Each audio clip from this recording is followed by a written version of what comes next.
In 1968, on October 16th at the Olympic Games, Mexico City saw the world, Tommie Smith and John Carlos win the 200-meter competition, and with the podium. Everyone was surprised by a strange movement of players. The 1968 Games will also be remembered for the 200-meter final.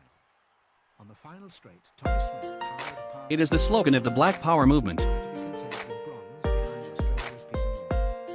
In the 1960s, the Black Power movement was formed in the United States of America, and it adopted a set of goals ranging from defending blacks against white racial oppression to building social and economic institutions and even libraries, cooperatives, farms and media owned exclusively by blacks.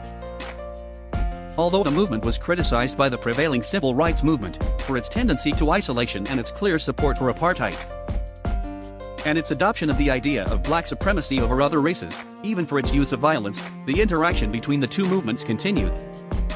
Researchers believe that the two movements were complementary and did not contradict their goals despite their different means. In June 1966, the Black Force movement emerged as a force parallel to the main civil rights movement, in Memphis, Tennessee to Mississippi. A march against fear began as an individual attempt by James Meredith, who became the first African-American student to enroll in the University of Mississippi in 1962.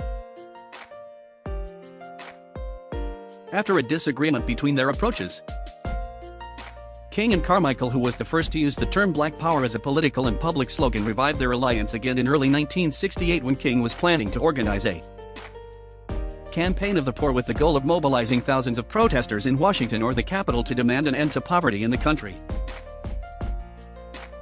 But in April 1968, King was assassinated in Memphis, to which he traveled, to express his support for striking American sanitation workers in the city. In the aftermath of King's murder, the deep sorrow and intense anger that engulfed the masses sparked riots in more than 100 American cities. Even though we face the difficulties of today and tomorrow, I still have a dream. Yeah.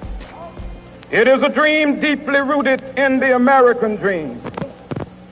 I have a dream that one day this nation will rise up and live out the true meaning of its creed. We hold these truths to be self-evident, that all men are created equal.